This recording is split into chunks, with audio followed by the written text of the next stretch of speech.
এখন থেকে আপনার প্রিয় সিরিয়ালগুলো ফ্রিতে দেখুন এক্সক্লুসিভলি শুধুমাত্র সান নেক্সটে। এখনই অ্যাপ ডাউনলোড করুন।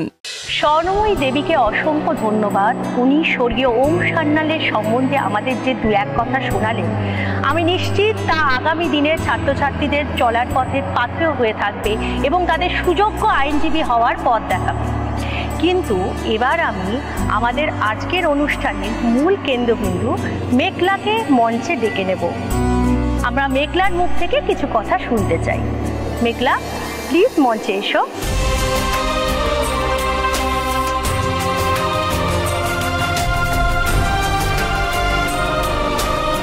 মেঘলা, তোকে স্টেজে ডাকছে কিছু বলার জন্য।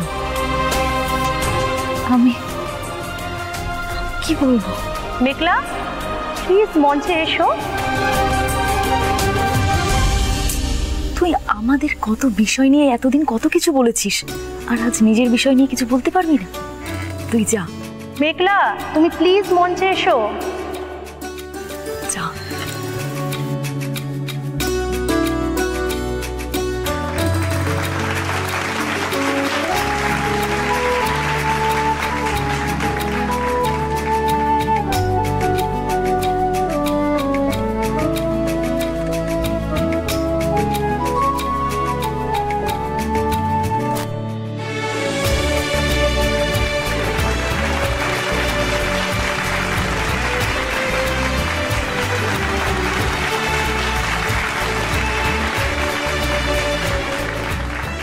নমস্কার।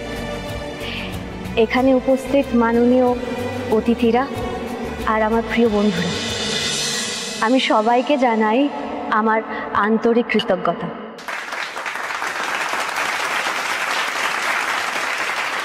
আজ এই বিশেষ দিনে আমি সবাইকে জানাতে চাই আমি কেন আইন পড়তে এলাম।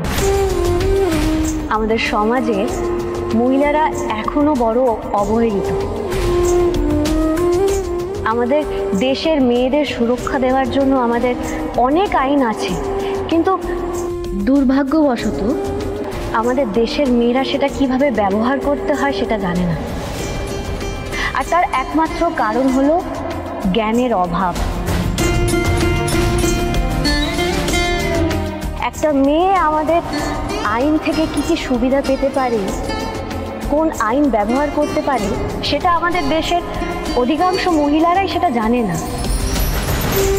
আমার আইন পড়তে আসার বিশেষ কারণ হলো এই মেয়েরা।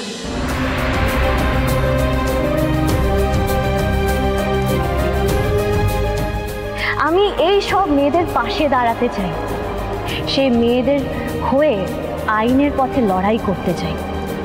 তাদের অধিকার আমি তাদের ফিরিয়ে দিতে চাই, আর এইটাই আমার স্বপ্ন।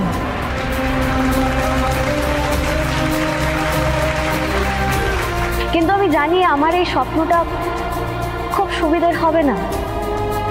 আমার পথে অনেক বাধা আসবে, আমাকে অনেক লড়াই করতে হবে, কিন্তু হ্যাঁ, আমি এই লড়াই করতে রাজি আছি।